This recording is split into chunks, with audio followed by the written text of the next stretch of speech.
નમસ્કાર, હું એન્કાર બનરાજ રાવલ. આપ જોઈ રહ્યા છો ગુજરાત પ્રવાસી ન્યૂઝ.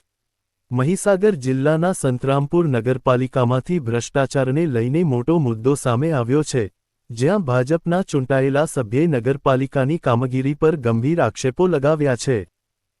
બારોબાર ઠરાવ થઈ ગયેલો છે અને પાર્ટીને વર્ક ઓર્ડર બી આપી દીધું છે. સોલરની કિંમત છે 1,79,00,000ની આજુબાજુની કિંમત છે. હવે બારોબાર ઠરાવ બી થઈ ગયો છે ને બારોબાર એને વર્ક ઓર્ડર બી આપી દીધો છે. એટલે મેં કીધું ડાયરેક્ટ ને ડાયરેક્ટ આપી તો કારોબારીમાં તો વસ્તુ આવી નથી, તમે બારોબાર કેવી રીતના તમે ઠરાવ કરીને આપણે વર્ક ઓર્ડર આપી દીધો છે.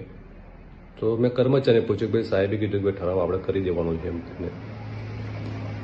સાહેબ તો રૂબરૂ મને મળ્યા નથી, સાહેબ હમણાં રજા પર છે. પણ કોઈ બી કામ તમારે મંજૂર કરવું હોય તો કાયદો એવી રીતના બોલે, નિયમ એવી રીતના બોલે કે એ વસ્તુને કારોબારીના એજન્ડા પર લેવી પડે, એજન્ડામાં આઇટમ હોવી જોઈએ.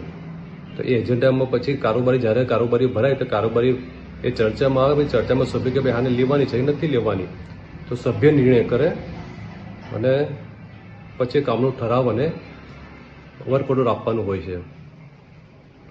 હવે એ કારોબારીના દિવસે મેં લેખિતમાં સાહેબને આપ્યું કે ભાઈ સાહેબ કારોબારીમાં મિનિટ બુક લખવાની છે અને કારોબારી પતે એટલે મનીની કોપી આપવાની તમારે, એટલે કારોબારી તમારે બંધ લોક કરી દેવાની એમ. પણ એ વસ્તુ સાહેબે નહીં કર્યું અને આ બારોબાર ઠરાવ થઈ ગયેલો છે. એટલે આવી રીતના આ લોકો ભ્રષ્ટાચાર કરે છે. પણ બારોબાર ભ્રષ્ટાચાર કરીને આ લોકો ઠરાવ કરી દીધું, પણ આ વસ્તુનું હું આરસીએમાં ચેલેન્જ કરવાનો છું બારોબાર. કેમ કે આ લોકો ભ્રષ્ટાચાર ના કરવું તો એજન્ડા પર આઇટમ આ લોકો લેતા જ, પણ એજન્ડા પર આઇટમ બી ડાયરેક્ટ આ લોકો ઠરાવ કરી દીધો છે. એટલે આ વસ્તુને હું ચેલેન્જ કરીશ આરસીએમમાં, બરાબર છે.